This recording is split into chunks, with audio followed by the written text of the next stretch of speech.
अब बताइए, मतलब लोग कितने यहाँ बेवकूफ हैं कि अगर मान लीजिए कि किसी व्यक्ति के साथ बैठकर हम शराब पी रहे हैं तो खुद ही बता रहे हैं कि हम लोग सरकार में इतने अक्षम हैं कि जानते हैं लेकिन इनको पकड़ नहीं पा रहे हैं। कितना बेवकूफ है ये नहीं समझ पा रहा हूं मैं। अरे भाई, अपना बेवकूफी का मेडल खुद ही अपने सीने पे लगा रहे हो। आप बताइए कि शराबबंदी है और संजय जायसवाल जी को तथाकथित तौर पर यह पता है कि हम शराब पी रहे हैं, तब तो सबसे आसान यही, हमको पकड़ लो भाई, पकड़ लो, दे हमको बेनकाब कर दो। अब आ जाइए कि संजय जायसवाल ने लेख क्यों लिखा है। तो क्रिकेट आप लोग देखते हैं, क्रिकेट में जब बैट्समैन घायल हो जाता है तो दौड़ने के लिए, रन लेने के लिए एक रनर बुलाता है। रनर बुलाने का एक नियम है, जो पहले से आउट होके चला जाता है वो बनकर आता है रनर। क्रिकेट देखते हैं ना, तो जिसको अभी आगे बैटिंग करने आना है वो नहीं आता है रनर के तौर पर, जो आउट होकर चला जाता है उसको बुलाता है, जाओ अब वो आदमी थोड़ा घायल हो गया है बैट्समैन, रनर के तौर पर दौड़ो। तो संजय जायसवाल वही आउट हुए बैट्समैन, पहले अध्यक्ष थे, भाजपा ने हटा दिया।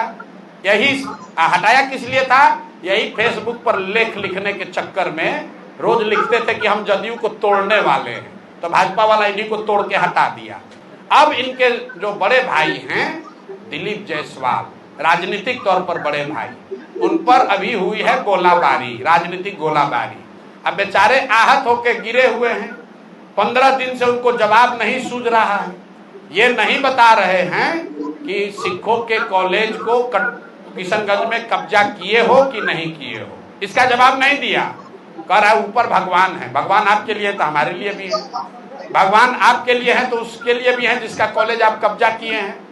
तो इन लोगों ने अभी तक ये नहीं बताया कि दिलीप जायसवाल ने सिखों के कॉलेज को अवैध तौर पर कब्जा किया है कि नहीं किया है। इन लोगों ने ये नहीं बताया कि जो 2 महिला प्रेस के सामने आकर कह रही है कि दिलीप जायसवाल ने हमारे बच्चे राजेश, हमारे भाई, हमारे बच्चे का कत्ल कराया है, उस पर इन्होंने जवाब नहीं दिया। तो पीछे से रनर बनकर उतरे हैं दिलीप जायसवाल, संजय जायसवाल। तो भैया इनको क्रिकेट का नियम मालूम है कि जब बैट्समैन आउट होगा तो रनर को भी उसके साथ पवेलियन वापस जाना पड़ेगा। तो बेकार लपेटे में आ जाएंगे, ज्यादा उछलना नहीं चाहिए। फेसबुक पर लिखना जो है वो अपने नहीं लिखते होंगे, कोई अपने असिस्टेंट से लिखवाए होंगे, इतना उनको हिंदी का ज्ञान नहीं है कि उतना लिख पाए।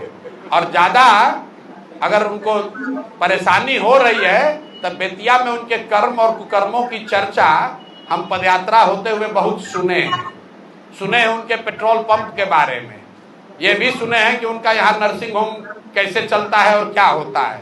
तो ज्यादा ना उलझें, नहीं तो दिलीप जायसवाल का तो अभी जवाब दे नहीं पा रहे, अब भी उलझ जाइएगा। अभी उनको हम छोड़ रहे हैं क्योंकि रनर हैं, अगर बैटिंग करने आ जाएंगे तो इनका उपाय कायदे से किया जाएगा। ये प्रशांत किशोर है, किसी से डरता नहीं है, इनके जैसा कितने आए और कितने गए।